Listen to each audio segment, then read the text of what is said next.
So Donald Cerrone versus Eddie Alvarez, who made that jump from Bellator into UFC in his first fight, and my God, it wasn't an easy opponent to take on in Donald Cerrone. We have Ben Goldstein here from Cage Potato. Ben, thank you so much for joining us. Why don't you tell us how it went? Because I know this is the fight that I've been anticipating the most, listening to Jason, our producer here, tell me about Eddie Alvarez and his admiration for him at the Bellator level, and now he comes into the UFC. How did it pan out for him? Well, I mean, they promised us the dogfight, and they delivered. It was a fantastic fight for all 3 rounds. Yeah.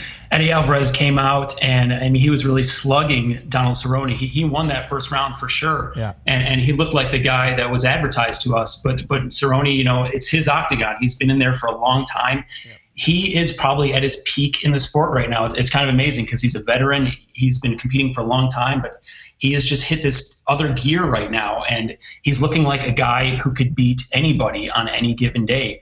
Yeah. So ultimately, you know, Eddie Alvarez, you know, the fight didn't really teach us anything about him that we didn't already know. Yeah, he's an action fighter. He has a ton of heart. And, you know, sometimes that works out for you and sometimes it doesn't. But he was just outgunned on Saturday night. I think it makes a much bigger statement about Donald Cerrone, who, like I said, is at his peak. He's firing on all cylinders. He's absolutely an elite lightweight. He's not just a guy who's good for fun brawls. He's one of the best in the division. And, you know, just everything about him, his striking is flawless, his timing, his speed. He puts this pace on his opponents that, you know, his opponents just drown in. So, you know, I think he could be ready for a title shot. You know, maybe a meeting with his old buddy Anthony Pettis could be in order in the not so distant future. Yeah. Absolutely, it shows that the quality of the fight on Cerrone, because I mean he was bleeding above the eyebrow towards the end of the first round, and you're thinking to yourself, as Alvarez came out with such furiosity, you're thinking, could this perhaps go in the debutant's favour? And as you said, Cerrone just took it on the chin or on the eyebrow in that instance, and then he comes out, and then towards the end of it, he looks comfortable. He looks as if it was a close matchup, but I didn't feel as if after the first round that Cerrone, once he got into his zone, would ever lose this fight. Right, and you know, they say Cerrone is a slow starter. I think it just takes time for him to find his rhythm and his distance, and distance is the key point here, because in rounds 2 and 3, as you saw, what was happening is Donald Cerrone is nailing Eddie Alvarez with those low kicks, and you know, Donald Cerrone is one of the tallest guys you will see at 155 pounds. Eddie Alvarez looked like a weight class below him, and Cerrone's got these long legs. And he was just, you know, nailing him in the thigh over and over again, to the point where Eddie Alvarez dropped from the leg kicks at the end of that 3rd round. So it's distance. He found his range, basically. Once he found out I'm going to use this long kick to just tag Eddie Alvarez at will, it was over at that point. It was just nothing left at that point, just to run out the clock.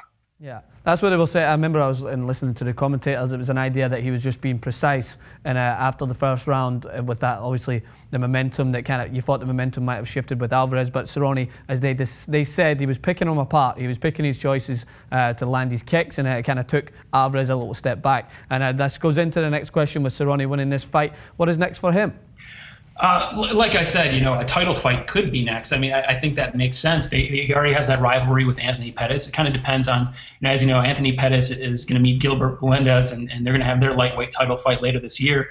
You know, depending on how that shakes out, maybe you do make Donald Cerrone versus Anthony Pettis too. Cerrone is prepared to fight anybody. Like I said, he could beat anybody any day at this point.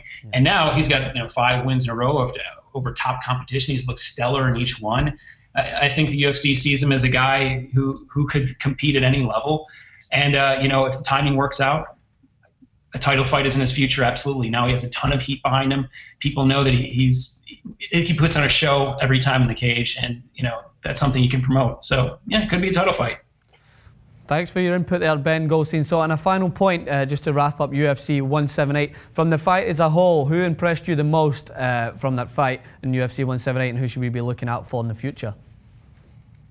It's tough because there were so many great performances on this card, but I think to me it's a tie between Dominic Cruz, who came in and just slaughtered Takei Mizugaki. You know, 3 years of pent-up aggression storming him, and it was a daddy's home kind of moment. Like, he had come back to reclaim his place in the bantamweight division. He'll probably get, you know, a fight against TJ Dillashaw, try to get his belt back. That's a great story, and it was a killer performance.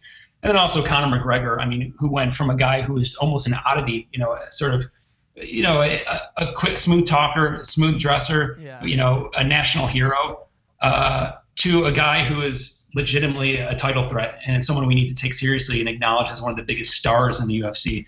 So in a night full of great performances, for sure, Dominic Cruz and Conor McGregor came out and boosted their profile by about 1,000 points. So that was great to see.